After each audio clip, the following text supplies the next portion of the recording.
आता दिवाळी मीट तुम्हाला माहिती दरवर्षी आम्ही हे दिवाळी मीट करायचो. म्हणजे मॅडम म्हणाल्याप्रमाणे करोनामुळे आम्ही थोडं गॅप दिला.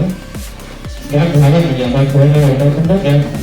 तर तो गॅप झाला होता, तो आता मला गॅप भरून काढला. म्हणजे आम्ही दरवर्षी ते करू. वरती बोलले की प्रत्येक वर्षी आपल्याला करायला पाहिजे. मला करायला पाहिजे, करूया आपण, काय हरकत नाही.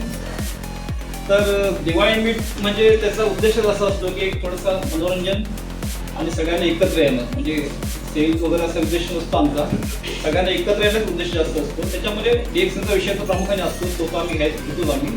पण सगळे विषय असतात त्यामध्ये. जसे आमचे प्रसंग साहेब कविता वगैरे करतात, ते करायचे. ते आमचे स्पेशल आहेत, मिमिक्री करतात, ते करू शकतात. आणि DXN हे आपलं चालूच राहते त्यामध्ये, सगळे विषय त्यामध्ये दिवाळी मीट. तर माझं असं ओळख म्हणजे अशी की मला बघा, आता मी DXN मध्ये आम्हाला सगळ्यांना बहुतेक 20-25 वर्ष जास्त झालेले आहेत. आम्ही जॉब पण करतो, ते बँकेत आहे, हे पोलीस लाईनमध्ये होते. त्यामुळे आम्हाला एवढं काही वेळ मिळाला नाही त्याच्या सत्य करण्यासाठी. ते पण पोलीस लाईनमध्ये केळकर साहेब आहे, एवढं फिटनेस आम्हाला उतरता आला नाही. पण आम्हाला जसा वेळ मिळेल तसं आम्ही त्यांना देतो. शनिवार रविवार जो मिळेल किंवा मधला वेळ मिळेल किंवा संध्याकाळचा वेळ मिळेल तर आम्ही तो देतो. आम्ही शक्यतो आम्ही टचमध्ये आहोत सगळं. म्हणजे इथून इकडे सगळं आपलं महाराष्ट्रानंतर इंडियामध्ये काय चाललंय, इंडियाच्या बाहेर काय चाललंय. म्हणजे इंडियाच्या बाहेर तर आपल्या DXNचा व्यवसाय एवढा जोरात चालला नाही की ते बघून असं वाटतं की बाबा आम्ही इंडियामध्ये काय करतो. खूप म्हणजे असं उदास आलं होतं. आता कालचाच नेपाळ तो बरोबर, कालचा नेपाळ काय करतोय म्हणजे धमाल येते. इंस्टाग्रामला बघा आता हे साहेब आमचे पसंत जोरात टाळ्या वाजवतो त्याच्यासाठी.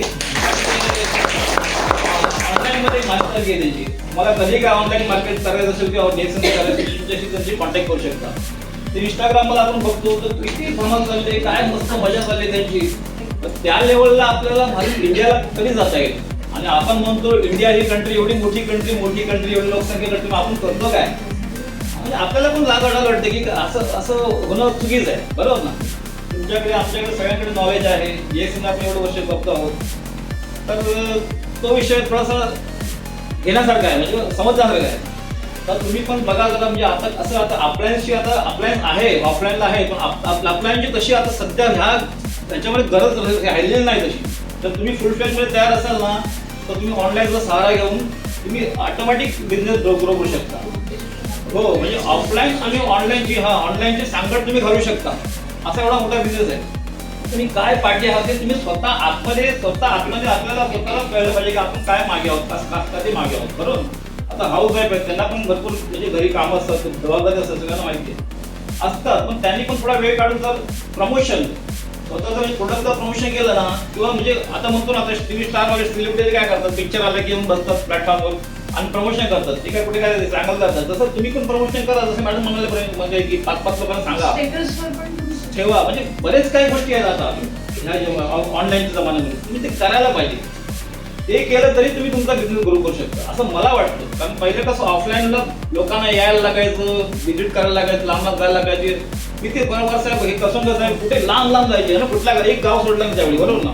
कुठे नको तिथे जाऊन यायचे. पण नंतर कसं कुठे म्हणजे गाव खेड्यामध्ये जागा तिथे जायचे ते अनुभव. तर तेवढं त्यांनी केलं. पण आता तसं जमाना राहिलेला नाही. तुम्हाला सगळ्यांना म्हणजे मी सांगतो की तुम्ही ऑनलाईन आणि ऑफलाईन सांगड घाला. ऑनलाईन मध्ये पण जास्तीत जास्त या, इंस्टाग्रामवर या, तुम्ही छोटे छोटे क्लिप टाका. म्हणजे तुमचे काय अनुभवाचे शेअर असेल ते करा. ऑटोमॅटिक स्वतःला तुम्ही प्रमोट करा. स्वतःला प्रमोट केलं की ऑटोमॅटिक तुमचा बिझनेस होईल. एवढंच बोलून मी माझ्या शुभेच्छा देतो लोकांना आणि दिवाळीच्या सगळ्यांना भरपूर शुभेच्छा.